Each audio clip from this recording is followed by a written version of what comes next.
साथियों, इस वीडियो में मैं आपसे बात करने जा रहा हूँ फोर्थ ग्रेड एग्जाम डीबी को लेकर नया मोड आया है। क्या है नई अपडेट, उसके बारे में चर्चा करने जा रहा हूँ। उससे पहले अगर वीडियो को लाइक नहीं किया तो एक बार वीडियो को लाइक कर लीजिए, चैनल भी ज़रूर सब्सक्राइब कर लीजिए, क्योंकि कल आपको मैं इस यूट्यूब चैनल पर बताऊँगा 14 से 15 रीजन जिसके वजह से कैंडिडेट को प्रोविजनल किया जाता है हर भर्ती परीक्षा के फाइनल रिजल्ट में। तो आपको भी मैं फोर्थ ग्रेड एग्जाम के लिए जब फाइनल रिजल्ट आएगा तो उसमें अगर किसी को प्रोविजनल किया जाता है तो उसके पीछे के क्या रीजन है, वो 14 से 15 रीजन कल आपको मैं बताने जा रहा हूँ इसी यूट्यूब चैनल पर। और अगर उनमें से आपका भी एक रीजन रहता है तो आप समझ लीजिए कि आपका भी जो रिजल्ट है वो प्रोविजनल कैटेगरी में चला जाएगा। तो इसलिए प्रोविजनल कैटेगरी में जाए उससे पहले जो भी आपके डॉक्यूमेंट को लेकर समस्या आई है उसका समाधान कर लीजिए। तो चलिए वीडियो स्टार्ट करते हैं। क्या डीबी में नया मोड आया है, वापस से बुलाया जा रहा है, वापस से क्यों बुलाया जा रहा है, उसके पीछे का भी रीजन बताऊंगा, इसलिए वीडियो को बिना स्किप के कंप्लीट देखा। और ये पीडीएफ आपको हमारे टेलीग्राम चैनल पर देखने को मिलेगी, जिसका लिंक नीचे डिस्क्रिप्शन में दे रखा है और कमेंट बॉक्स में भी पिन कर रखा है। आपको इस यूट्यूब चैनल पर फोर्थ ग्रेड एग्जाम से जुड़ी पल पल की अपडेट दी जाती है, फिर चाहे वो अपडेट आपके विभाग से आए, बोर्ड से आए या फिर कोर्ट केस को लेकर आए। तो आप देख सकते हैं अभी चूरू मंडल की ओर से ये लिस्ट आई है, बाकी मंडल से तो लिस्ट नहीं आई है, चूरू मंडल से लिस्ट आ चुकी है।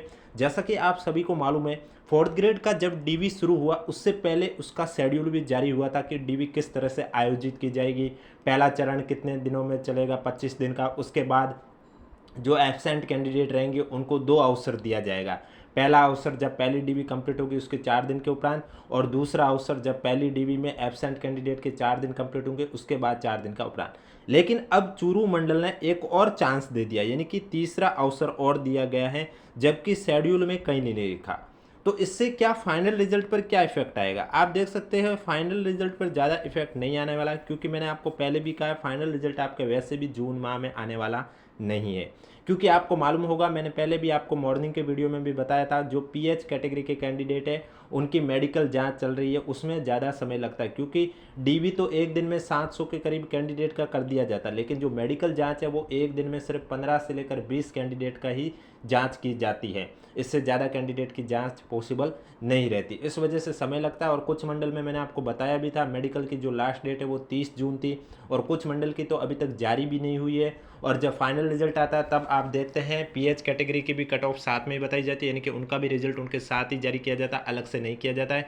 इस वजह से जब तक आपका मेडिकल जांच वालों का कंप्लीट नहीं हो जाएगा उससे पहले रिजल्ट भी पॉसिबल नहीं है। रिजल्ट आपके जुलाई या अगस्त में ही पॉसिबल होगा। तो इसलिए ये जो मंडल है ये आपको और अवसर दे रहे हैं, अगर फिर भी अगर कोई कैंडिडेट एब्सेंट है, क्योंकि आपने देखा होगा जो एब्सेंट कैंडिडेट की लिस्ट जारी होती है, जो पहली बार लिस्ट जारी होती है उसमें लगभग 2,500 3,000 कैंडिडेट के नाम होते हैं, तो किसी में 6,000 होते हैं, किसी में 4,000 होते हैं। लेकिन जब उनको डीवी के लिए पहला अवसर दिया जाता है उसमें सिर्फ 300-400 कैंडिडेट ही आते हैं, बाकी के कैंडिडेट नहीं आते। जब दूसरा अवसर दिया जाता है तो उसमें भी और कैंडिडेट एब्सेंट रहते हैं, इस वजह से अब तीसरा अवसर भी दिया जा रहा है। तो ये नया मोड़ आया है कि अब जब 2 अवसर ही था फिर ये तीसरा अवसर कहाँ से दिया जा रहा है। तो चूरू मंडल ने ये लिस्ट जारी कर दी है, और भी मंडल की अगर लिस्ट आएगी तो हम आपको इस यूट्यूब चैनल के माध्यम से बता देंगे। इसलिए अगर अभी तक आपने चैनल सब्सक्राइब नहीं किया तो चैनल जरूर सब्सक्राइब कर लीजिए, और वो पीडीएफ आपको हमारे टेलीग्राम चैनल पर देखने को मिलेगी, जिसका लिंक नीचे डिस्क्रिप्शन में दे रखा है। तो आप देख सकते हैं यहाँ पर स्पष्ट रूप से लिखा हुआ है कि उपरोक्त विषय के अंतर्गत और प्रासंगिक पत्र के संबंध में निवेदन है कि चतुर्थ श्रेणी कर्मचारी सीधी भर्ती 2024 में वरीयता सूची के अनुसार स्टूडेंट की पात्रता जांच और दस्तावेज सत्यापन का कार्य मंडल स्तर पर किया जा रहा है। आपको मालूम है फोर्थ ग्रेड का डीवी टोटल 9 मंडल में आयोजित किया जा रहा है। दस्तावेज सत्यापन के दौरान प्रथम अवसर और द्वितीय अवसर में अनुपस्थित रहे स्टूडेंट को तृतीय और अंतिम अवसर दिनांक 11 मई 2026 को प्रदान किया जाना प्रस्तावित है। यानी कि जिन साथियों का चूरू मंडल में डीवी था और जिन्होंने डीवी नहीं करवाया है उन्हें पहला अवसर दिया गया था, उसमें कैंडिडेट कितने एब्सेंट थे, 2,537। उसके बाद उसमें भी 191 कैंडिडेट ने ही डीवी करवाया, फिर इन्हें द्वितीय अवसर भी दिया गया जिसमें एब्सेंट थे 2,346। अब इन 2,346 में से सिर्फ 49 कैंडिडेट ने ही डीवी करवाया, यानी कि द्वितीय अवसर में भी सिर्फ 49 है। इसलिए अब तीसरा एक और मौका दिया जा रहा है, जिसमें आप देख सकते हैं टोटल जो कैंडिडेट की संख्या है वो 2,297 है। अब आप देख सकते हैं जब पहला अवसर दिया उसमें 191 कैंडिडेट ने ही डीवी करवाई थी टोटल 2,537 में से। दूसरा अवसर दिया उसमें सिर्फ 49 कैंडिडेट ने ही डीवी करवाई। अब देखना होगा तीसरा जो अवसर 11 मई को दिया गया है इसमें कितने कैंडिडेट डीवी करवाते हैं। आगे लिखा हुआ है कि प्रेस विज्ञप्ति या अनुपस्थित स्टूडेंट की सूची और स्टूडेंट हेतु आवश्यक दिशा निर्देश संलग्न है, और आपके मतलब 11 मई को बुलाया गया है इन 2297 कैंडिडेट को। अगर आपका भी चूरू मंडल में डीबी होना था और आपने अभी तक नहीं करवाया है तो आपको एक और मौका दिया जा रहा है 11 मई को। आपको सभी डॉक्यूमेंट लेके जाने हैं, जो भी डॉक्यूमेंट दे रखे हैं उसी क्रम में, जो चेकलिस्ट में दे रखे उसी क्रम में आपको डॉक्यूमेंट लेके जाने हैं। आपको पहले भी कहा गया है, मैं फिर से कह रहा हूँ, आप देख सकते हैं यहाँ पर दिशा निर्देश भी आपको मैं बता देता हूँ। यहाँ पर सबसे पहले तो आपका जो एडवर्टाइजमेंट है 4th ग्रेड का वो आपको डिटेल में रीड करना है, क्योंकि उसमें जो लिखा है उसी नियमों का पालन किया जाएगा। उसके बाद स्टूडेंट स्क्रूटनी फॉर्म में समस्त दस्तावेजों की 100 प्रमाणित प्रति जमा फीस की प्रति अपने साथ लेके आवे, यानी कि आपको सभी 2 सेट में लेके जाने हैं। स्क्रूटनी फॉर्म के साथ जो आपने फ़ीस जमा की है उसकी फ़ीस स्लिप भी आपको लेके जानी होगी। इसके अलावा शैक्षणिक योग्यता जो भी आपने एप्लीकेशन फॉर्म के अंदर फिल की है वो सभी शैक्षणिक योग्यता, आयु, जाति, मूल निवास, चरित्र, विशेष योग्यजन, यानी कि एप्लीकेशन फॉर्म के अंदर जिन जिन डाटा का आपने जिक्र किया है वो सभी आपको लेके जाने हैं। इसके अलावा जो आपने देखा होगा जब डीबी शुरू हुई थी उससे 1-2 दिन पहले बोर्ड की वेबसाइट पे भी कुछ फॉर्मेट जारी किए गए थे, जिसमें तंबाकू धूम्रपान वाला था, चरित्र प्रमाण पत्र हुआ, अगर किसी का विवाह 2006 से पहले हुआ तो उनका प्रमाण पत्र एफिडेविट हुआ है, और भी संतान संबंधी घोषणा पत्र हुए हैं, हैंड रिटन वाला हुआ है, संविधान वाला शपथ हुआ है, और अगर किसी का सिलेक्शन टीएसपी नॉन टीएसपी दोनों में हो गया तो उसके लिए विकल्प पत्र हुआ। ये सभी फॉर्मेट भी आपको फिल करके वहाँ पर दिखाने होंगे। इसके अलावा आधार कार्ड भी लेके जाना है जिस पर क्यूआर कोड अंकित होना चाहिए, और अगर किसी साथी ने स्क्रूटनी फॉर्म फिल नहीं किया था तो वो ऑफलाइन भी स्क्रूटनी फॉर्म फिल करके अपना डीबी के लिए उपस्थित हो सकता है। उसके लिए उसे क्या करना होगा, बोर्ड की वेबसाइट से जाके फॉर्म डाउनलोड करना होगा और 100 रुपये के पोस्टल ऑर्डर आरएसएसबी बोर्ड के सचिव के नाम का लगाकर डीबी के समय उपस्थित हो जाना है। अब आपको मैं दिखा देता हूँ शेड्यूल जब पहली बार जारी हुआ था, तो आप देख सकते हैं ये आपका डीबी कार्यक्रम जारी हुआ था। तो इसमें भी आप देख सकते हैं स्पष्ट रूप से 11 मार्च से डीबी का शुरू किया था, और जो 8वां चरण है वो 20 अप्रैल को कंप्लीट हुआ, लेकिन कुछ मंडल में 2 दिन आगे भी खिसकी है, क्योंकि किसी मंडल में ज़्यादा संख्या हुई थी तो किसी मंडल में बीच में एग्ज़ाम आ गया था, एसआई वाला एग्ज़ाम आ गया, और भी आरपीएससी का एग्ज़ाम आ गया उस वजह से। और लास्ट जो पहला चरण कंप्लीट हुआ वो जयपुर मंडल का हुआ था, कब हुआ था, 27 अप्रैल का, और उससे पहले अजमेर मंडल का। तो पहले चरण में जो कैंडिडेट एब्सेंट रहे उन सभी मंडल की लिस्ट जारी हो चुकी है। दूसरे मंडल में भी जयपुर के अलावा सभी की हो चुकी है, क्योंकि जयपुर के अभी जो पहला चांस दिया गया एब्सेंट कैंडिडेट उनका भी डीबी होना, उसके बाद दूसरा अवसर दिया जाएगा। तो एब्सेंट में आप देख सकते हैं यहाँ पर भी स्पष्ट रूप से लिखा हुआ है कि अनुपस्थित स्टूडेंट को भी 2 अवसर दिए जाएंगे, लेकिन अभी चूरू मंडल ने जारी कर दी है तीसरे अवसर की लिस्ट, तो हो सकता है शेष मंडल भी जारी करे, और शेष मंडल को लेकर भी जब भी लिस्ट आएगी आपको इस यूट्यूब चैनल के माध्यम से बता दिया जाएगा। क्योंकि मैंने आपको पहले भी कहा है, मॉर्निंग में भी कहा है, मैं आपको वही पीडीएफ दिखा देता हूँ।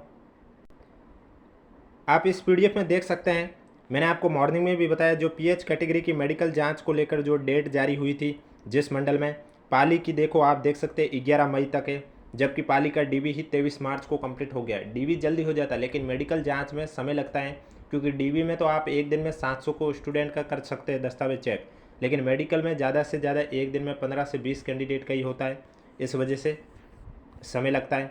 चूरू मंडलों में कंप्लीट हो चुका है मेडिकल जाँच। अब अगर इस बीच कोई एब्सेंट रहा तो उसको भी मौका दिया जाएगा, नहीं दिया जाएगा, इसको लेकर जो भी नोटिस आएगा हम आपको बता देंगे। बीकानेर मंडल का आप देख सकते हैं 23 मार्च से शुरू हुआ, जो कि 2 जून तक आयोजित किया जा रहा है। तो जून में तो पॉसिबल ही नहीं है, क्योंकि अजमेर मंडल का भी 1 मई से 30 जून, 15 अप्रैल से 30 मई दे रखा है, और अभी तक कुछ मंडल की तो लिस्ट आई नहीं है, तो उनका भी अभी और समय लगेगा।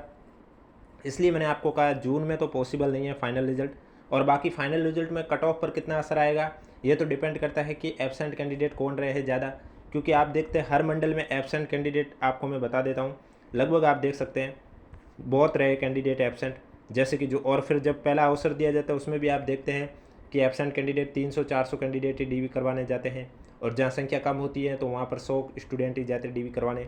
तो आप देख लीजिए एवरेज देखा जाए, जैसे जोधपुर में 2500 है, कोटा में 1500 है, पाली में 1000 है, बीकानेर में 1975 है, चूरू में 2500 है, भरतपुर में लगभग 2500 के करीब है, उदयपुर में 6500 है, अजमेर में 3500 है, जयपुर में 4500 है, यानी कि 1000 से ज़्यादा तो हर मंडल में संख्या है। सबसे कम पाली में 1081 एब्सेंट रहे थे, और सबसे ज़्यादा उदयपुर में 6559। अब ये एब्सेंट रहने वाले कैंडिडेट कौन है? क्या इनकी रैंक अच्छी थी, इनका सिलेक्शन किसी और अन्य वैकेंसी में हो गया इस वजह से एब्सेंट रहे, या क्या इनकी रैंक ख़राब है, इन्हें लगता है कि हम 2 गुना की बाउंड्री पर है तो हमारा फाइनल सिलेक्शन वैसे भी नहीं हो रहा है तो डीबी के लिए कौन जाए? तो अब ये नहीं पता हमें कि कौन है। अगर देखो कट ऑफ पर फ़र्क कब आता है, अगर ये जो एब्सेंट कैंडिडेट है ये अच्छी रैंक वाले कैंडिडेट है, इनका सिलेक्शन किसी अन्य वैकेंसी में हो गया, अगर वो होते हैं तब तो डीबी में जब आपका फाइनल रिजल्ट आएगा तो उसमें कट ऑफ पर ज़्यादा अंतर देखने को नहीं मिलेगा। क्यों नहीं मिलेगा आगे रीजन भी बताऊंगा। लेकिन अगर ये वे कैंडिडेट एब्सेंट रहते हैं, इसमें ज़्यादातर जो बाउंड्री लाइन पर है 2 गुना की, उन्हें पता है कि हमारा वैसे भी फाइनल सिलेक्शन नहीं होने वाला है, तो फिर डीबी करवाने का मतलब नहीं, तो उस कंडीशन पर जो आपकी फाइनल कट ऑफ है उसमें अंतर ज़्यादा देखने को मिलेगा। कैसे, मैं आपको एक एग्जाम्पल के थ्रू समझाता हूँ। जैसे कि आपकी एक भर्ती है, उसमें 50 पद है और डीबी के लिए 100 को बुलाया गया, 100 को बुलाया गया, 50 पद है। अब इसमें आप देख सकते हैं कि किस तरह से, जैसे कि 50 पद है, 100 को बुलाया गया और कट ऑफ इसमें गई है, जो भी कैटेगरी मान लो उसमें कट ऑफ गई है माना कि 100। अब बोर्ड को लेना है कितने को है, 50 को ही लेना है, और डीबी के लिए 100 को बुलाया, कट ऑफ 100 है। अब जो स्टार्टिंग के 50 है उनके नंबर अगर 112 से ज़्यादा हैं, और ये सभी कैंडिडेट जो 50 उपस्थित रहे हैं ये सभी कौन से हैं, जिनके नंबर 112 से ज़्यादा हैं, और जो 50 कैंडिडेट एब्सेंट रहते हैं उनके नंबर 112 से कम है, तो फाइनल कट ऑफ 112 पर रहेगी। यानी कि अच्छी रैंक वाले अगर एब्सेंट रहते हैं तब तो कट ऑफ पे फ़र्क नहीं आएगा ज़्यादा, लेकिन अच्छी रैंक वाले एब्सेंट नहीं रहते हैं, जो बाउंड्री लाइन पर है वो एब्सेंट रहते हैं, तो कट ऑफ पे ज़्यादा अंतर देखने को मिलेंगे। वीडियो पसंद आए तो वीडियो को लाइक कीजिए, चैनल जरूर सब्सक्राइब कीजिए, और कोई भी डाउट है तो नीचे कमेंट बॉक्स में ज़रूर पूछिए।